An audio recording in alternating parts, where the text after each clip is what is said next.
ఓం నారాయణ ఆదినారాయణ. నేను దర్శించిన మహాత్ములు అవధూత శ్రీ వెంకయ్య స్వామి. రచన పూజ్య ఆచార్య శ్రీ ఎక్కిరాల భరద్వాజ గారు. గాత్రం గంటి రేవతి. పర్యవేక్షణ మండవ రవికాంత్. అధ్యాయం 11. అంతుపట్టని స్వామి. 2వ భాగం. మానవుడు తత్వతః పరమాత్మ స్వరూపుడే అయిన అజ్ఞానం వలన శరీరమే తానని, దానికి కారణమైన వారే తల్లిదండ్రులని భ్రమించి రాగద్వేషాల వలన పుణ్యపాపాలు చేస్తూ ప్రతిఫలము అనుభవించడానికి జన్మచక్రంలో తిరుగుతుంటాడు. అట్టివారిలో ఏ కొద్ది మందో మహాత్ముల సాంగత్యం పొంది వివేక వైరాగ్యాలతో అజ్ఞానం పోగొట్టుకొని మహాత్ములవుతారు. వారి దేహాలను ఉపాధిగా చేసుకొని దత్తాత్రేయుడు భూమిపై సంచరిస్తూ జీవులను ఉద్ధరిస్తారు. అట్టివారికి జీవుల పూర్వజన్మలు కర్మఫలము తెలుస్తాయి.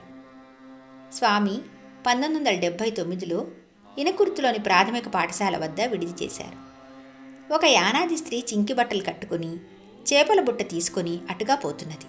స్వామి ఆమెను పిలిపించి, ఆమెకు 10 రూపాయలిచ్చి అన్నం పెట్టి ఒక చీర ఇవ్వండి. ఈమె ముందు జన్మలో మైసూరు రాజు కోడలు, దానధర్మాలు చేయక ఇలా అయింది అని చెప్పారు ఆశ్రమంలోని వారికి. మరొకసారి కోడూరు వెంకమ్మతో, పూర్వం నీవు జింటాల వారి కోడలై పుట్టి బంగారు నగలు ధరించి పైచూపుతో ఉన్నావు. ఒక రోజున నీ కాలు తగిలి జెండా విరిగింది. అది నీవు మళ్ళీ పుట్టి విధవరాలు అవుతావు పో అని శపించింది. ఆ శాపం లేకుంటే నీకు పెండ్లే లేదు. ఆ శాపం వలన పెండ్లి జరిగి బాల్యంలోనే భర్త పోయాడు. అయినా నిన్ను వదిలిపెట్టను అన్నారు. ఒకరోజు మల్లిక వెంకయ్యను అనికేపల్లి చూసి, స్వామి నా దగ్గరకు వచ్చేయి అన్నారు. మీ దగ్గరకు వస్తే భిక్షకు పోవాలి, అది నా వల్ల కాదు అన్నాడతను. స్వామి, అబ్బే అదేమీ లేదు. రామేశ్వరంలో ఒకప్పుడు నేను మేనేజర్గాను, నీవు గుమాస్తాగాను ఉన్నాం. ఎన్నో జన్మలుగా మనం కలిసి వస్తున్నాం. ఈ ప్రాంతంలో నీ బాకీలన్నీ తీరాయి, నా దగ్గరకు వచ్చేయి అన్నారు. తనకు స్వామి దయ్యాలు పోగొట్టే మంత్రం నేర్పిస్తే వస్తానన్నాడు వెంకయ్య. స్వామి, అలాగే చెబుతాను, నీవు మా ముఠాలో ఉండి కట్టెలు కొడుతుండు, నీ వెనకాలే వీళ్ళందరూ వస్తుంటారు అని చీటీ వ్రాయించారు. ఇనుకుర్తిలో ఒక టీచర్ కుమారునికి బుద్ధి, కాళ్ళు, చేతులు స్వాధీనంలో లేవు. స్వామికి చూపితే ఏం చేస్తాం? పూర్వజన్మలో పందెపు గుర్రాలు తోలేవాడు, వాటిని కొట్టిన పాపం అనుభవించాలి కదా అన్నారు. స్వామి దగ్గరకు వచ్చిన ఒక సన్యాసి మూర్ఛ వచ్చి గిరిగిరా తిరిగి క్రింద పడే పక్షి వలె పడిపోయేవాడు. స్వామి, పూర్వం ఇతడు పక్షులను వేటాడేవాడు, అనుభవించవద్దా అన్నారు. నాగుల వెల్లటూరులో 2 బొటనవేళ్లు స్పర్శ తెలియని పిల్లవాని గురించి, ఇతడు తమాషాకు పంగలకర్రతో పిట్టలను కొట్టేవాడు, అనుభవించక తప్పుతుందా అన్నారు. ఒకరోజు ఆశ్రమానికి ఒక యానాది స్త్రీ, ఆమె 3 కుమార్తెలు వచ్చారు. వారికి స్వామి అన్నం పెట్టించారు. విస్తట్లోని అన్నం తల్లి కంటే బిడ్డలు ముందు తినేశారు.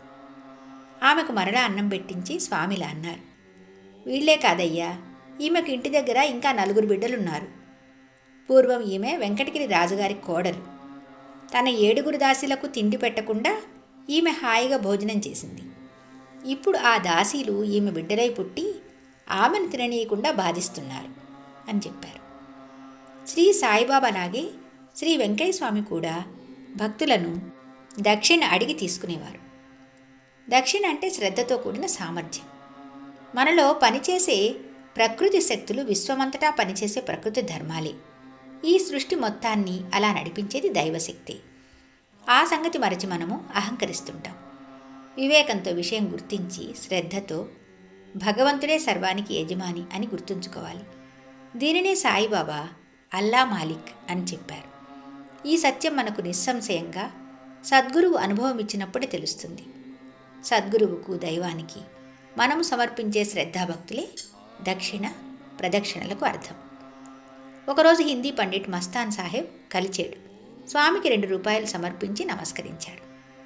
స్వామి, 26 రూపాయలు రావలసి ఉన్నదని ఆయనకు వ్రాసి ఇవ్వండి అన్నారు. 3 నెలల తర్వాత అతనికి ప్రభుత్వం 26 రూపాయలు అదనపు ఇంక్రిమెంట్లుగా మంజూరు చేసింది. స్వామి కొంతమందితో, ఇంత డబ్బు పెడితే గానీ మాట రాదు అని చెప్పేవారు. ధనాశపరులు, లోబులు స్వామికి డబ్బు పిచ్చి అనుకునేవారు. ఒకప్పుడు దక్షిణ దేశం నుండి వచ్చిన ఒక రైతు 2 రూపాయలు దక్షిణ పెట్టి ప్రశ్న అడిగాడు. స్వామి తడవకొక మాట చెప్పి మళ్ళీ దక్షిణ పెడితే గాని వాక్కు రాదని చెప్పి అతని వద్దనున్న పైకమంతా సమర్పించాకనే తమ ఆశీర్వచనంగా చీటీ వ్రాసిచ్చారు.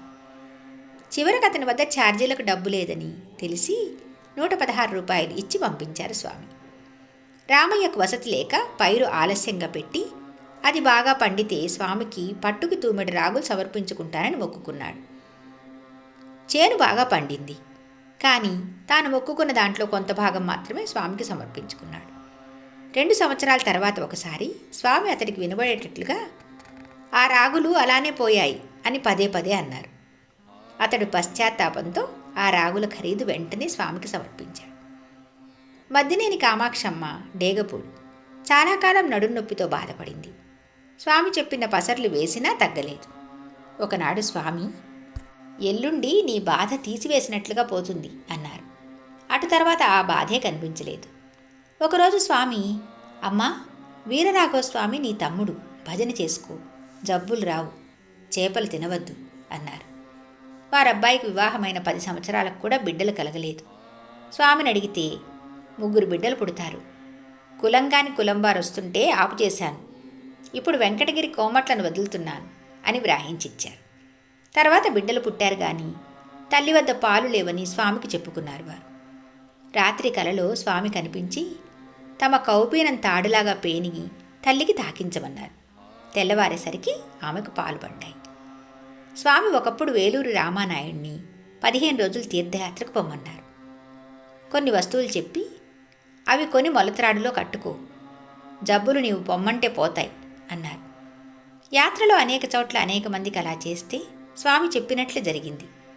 అతను తిరిగి ఆశ్రమం చేరిన కొద్దిసేపట్లో ఎవరో వచ్చి ఎద్దుకు జబ్బు చేసిందని చెప్పారు. రామానాయుడు ఎద్దులను సమీపించి జబ్బులను పొమ్మని ఆదేశించాడు. కానీ ఆ ఎద్దు చనిపోయింది. స్వామిని అడిగితే ఇక ఆ వస్తువులు నీ తూటాలు పనిచేయవన్నారు. అంతవరకు అమోఘంగా పనిచేసింది స్వామి ఆశీస్సులే. స్వామి ఒకరోజు నారాయణయ్యకు తాము మంత్రించిన గుడ్డ ఇచ్చి దానితో రోగుల బాధలు నివారించమన్నారు. మొదట అతడు అలా చేయగానే వెంటనే తేలుపాము కాట్లు కూడా తగ్గిపోయాయి. ఆ తర్వాత కొంత బాధ అనుభవించక కానీ తగ్గడం లేదు. అది విని స్వామి, అయ్యా, 1,00,000 పాపాలకు ఒక్కసారి తేలుగుడుతుంది కనుక ఆ బాధను వెంటనే తగ్గిస్తే పైవాళ్ళు నీవు లేని సమయంలో మరలా కుట్టిస్తారు. అప్పుడు పూర్తిగా అనుభవించవలసి వస్తుంది. ఇప్పుడే కొద్దిగా అనుభవిస్తే సరిపోతుంది కదా అన్నారు. ఆత్మజ్ఞానుల దృష్టిలో మనము, మన దృష్టికి మహాత్ములు పిచ్చివారుగా తోచడంలో ఆశ్చర్యమేమీ లేదు. వారిని గుర్తించి లౌకికమైన మేలు మాత్రమే పొందిన వారికంటే చక్కగా సేవించగలిగిన వారు ఎంతో ధన్యులు. కారణం, వారి ఆదేశాలు కొన్ని మనకు అంతుపట్టనివిగా ఉంటాయి. ఒక్కొక్కసారి తమ సన్నిధిలో ఉన్న భక్తులలో ఒకరిని స్వామి ఇంటికి పొమ్మనేవారు, లేక ఒకచోట కూర్చున్న వారిని లేచి మరొక చోటకు పొమ్మనేవారు. తలుపూరులో ఒకసారి తమ సేవకులను 4 తూర్పు వైపు గట్టు వరకు పొమ్మని ఆదేశించారు. 2 వెళ్ళి వస్తే ఊరుకోలేదు. అప్పుడు 4 వెళ్ళి తూర్పు త్రోవనే వస్తుంటే ఉత్తరపు త్రోవనే రమ్మను అని కబురు చేశారు. ఆయన ఒక్కొక్కప్పుడు తమలో తాము బ్రహ్మాండంగా నవ్వుకునేవారు.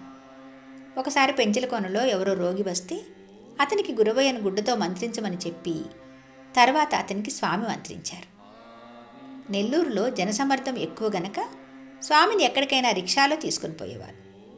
కానీ ఒకరోజు ఎందుకో గాని స్వామి రిక్షా ఎక్కకుండా డోలీలోనే ఎక్కి మోయించుకున్నారు. ఆ ముందటి రాత్రి చెప్పకుండా సినిమాకు పోయినందుకు స్వామి తమను శిక్షించారని సేవకులు అనుకున్నారు. వాళ్ళు స్వామి చెప్పినట్లుగాక మరొక విధంగా చేస్తే స్వామి మౌనంగా ఉండి ప్రధాన సేవకులకి శాస్తి జరిగేలా చేసేవారు. స్వామి పెన్నబద్వేలు ప్రాంతంలో ఉన్నప్పుడు ఒక ఆమె తన మేకపిల్లను వెతుక్కుంటూ ఆయన ఉన్న ప్రదేశానికి వచ్చింది. స్వామి ఆమెకు గుండం మధ్యలో కూర్చుని కనిపించారు. స్వామి తప్పక చనిపోతారని ఆమె తలచింది. తెల్లవారి ఏటి దగ్గర స్వామి స్నానం చేసి పంచె ఆరబెట్టుకుంటుంటే చూసి ఆమె విస్తుపోయింది. ఒకనాటి ఉదయమే స్వామివారి చేతులు కాళ్ళు కాలి విపరీతంగా బొబ్బలెక్కాయి. అయినా ఆయన ప్రశాంతంగా ఉన్నారు.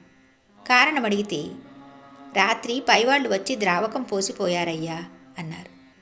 ఎక్కువగా కాలిన కుడిభుజానికి డాక్టర్లు కట్టబోతే కట్టించుకోలేదు. భక్తులు బలవంతంగా మందు వేసి కట్టుకట్టారు. స్వామి అందరినీ ఏమార్చి ఆ కట్లు కత్తితో కోసేసేవారు. కత్తి తీసుకుంటే ఊరుకునేవారు కారు. 2 రాత్రులు సేవకులు ఎలాగో కాపలా కాశారు. 3వ రాత్రి సేవకులకు నిద్ర తూగగానే స్వామి కట్టు కోసేసి పుండు నుండి కూడా 2 అంగుళాలు కండ కోసి ఒక ముంత మీద పడేశారు. గాయం నుండి రక్తం గారింది. తులసమ్మ, వెంకమ్మ ఆ కండను ఒక డబ్బాలో దాచారు. చిత్రంగా దాని నుండి వింతైన పరిమళం ఆశ్రమమంతా వ్యాపించింది. వెంకమ్మ తెలియక ఆ ముక్కను ఒకరికి చూపినప్పటి నుండి ఆ పరిమళం అంతరించిపోయింది. అవి స్వామి నడవలేని రోజులు. ఒకరోజు అక్కం వెంకటరామరెడ్డి గారింట్లో ఉన్నారు. ఉదయం సుమారు 10 గంటలకు స్వామి తమ స్థానంలో లేరు. ఒక బండి జల్లలో వత్తిగిల్లి పడుకుని ఉన్నారు. ఆయనకు 12 అంగుళాల పొడుగున ప్రేగు వేలాడుతున్నది. ఒక కాకి దాన్ని పొడుస్తుంటే రక్తం కారుతున్నది. దానిని తోలబోతే ఆయన, అబ్బో, పాపం తీసుకుపోతుంటే తోలేస్తే ఎలా అన్నారు. ఆ దృశ్యం చూడలేక స్వామికి కనిపించకుండా చాటు నుండి సేవకులు కాకిని తోలేశారు. కొంతసేపటికి ప్రేగు లోపలికి పోయింది. ఆయనను భక్తులు ఎత్తుకురాబోతే ఆయన ఒప్పుకోలేదు. ఆయనే డేకుతూ వచ్చి తమ స్థానంలో కూర్చున్నారు. ఒకసారి స్వామిని బండి మీద తీసుకుపోతున్నారు. ఆయన ధ్యానస్థులయ్యాక బండి కుదుపుల వలన వారి శరీరం ప్రక్కకు జరిగి వారి మోకాలు బండి చక్రానికి రాసుకొని రక్తం కారుతున్నది. దానిని తుడవ యత్నిస్తుంటే ఆయన తుడవనివ్వలేదు. జమీందారు వెంకటరామరాజు తాను తలపెట్టిన యజ్ఞానికి మాధవదాసు వలె నాలుకలేని గంట మ్రోగించగల మహాత్ముని కోసం వెతుకుతూ స్వామి గురించి విని మనిషిని పంపాడు. స్వామి చీటీలో జమీందారు జన్మ వృత్తాంతము, జనన తేదీ వ్రాయించి పంపారు. అది చూచి ఆశ్చర్యపడి స్వామిని ఆహ్వానించడానికి భార్యతో సహా వచ్చాడతను. సరిగా ఆ సమయానికి స్వామి బురదలో దిగి తలంతా బురద పూసుకొని పిచ్చివారిలా ఉన్నారు. ఆ రాజదంపతులు బురదలోనే దిగి స్వామికి నమస్కరించి యజ్ఞానికి ఆహ్వానించారు. స్వామి వెళ్ళి నాలుకలేని గంటను మ్రోగించారట. అద్భుత అనంత చర్యాయ నమః. అధ్యాయం 11. అంతుపట్టని స్వామి. సమాప్తం. భగవాన్ శ్రీ శ్రీ శ్రీ గొలగముడి వెంకయ్య స్వామి మహారాజుకి జై. ఓం నారాయణ ఆదినారాయణ.